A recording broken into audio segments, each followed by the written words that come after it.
আমি এমএলএ স্বতন্ত্র দাসের পার্সোনাল ড্রাইভার। সোয়া একটায় নাগাদ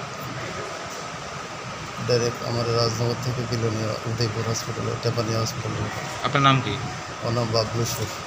পুলিশ প্রশাসনকে জিনিসটা জানিয়েছেন? পুলিশকে আমি জানিয়েছি, পুলিশ সাথে সাথে হসপিটালে গিয়েছে, ওখানে আমি পুলিশকে জানিয়েছি।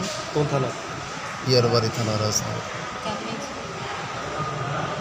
আর সাথে আমার গাড়ি ছিল, আমার পার্সোনাল একটা গাড়ি আছে, অল্টো 800 কার। গাড়িটা পুরা সব ভাঙচুর করেছে। গাড়িটার নাম্বার কত? TR08-0307 গাড়িটা পুরা ভাঙচুর করেছে। ঘটনাস্থলে কি পুলিশ গেছিল? পিআরবি থানা বরবাতরে যায়নি, হসপিটালে।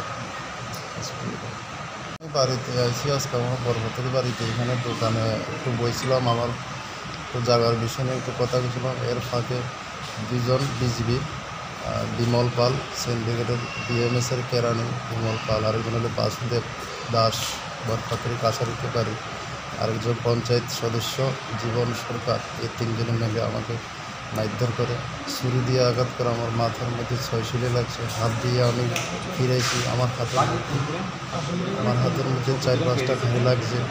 পরবর্তী সময় গেছে, আজকে যে ঘটনা হয়েছে, এটা যদি আমি যদি অ্যাকশান নিই, তাহলে বরপাতরিতে আমি আর আসতে পারবো না। আর যদি কোনো অ্যাকশান না নিই, তাহলে বরপাতরিতে আসার জায়গা আমার আছে। কী কারণে মারছে?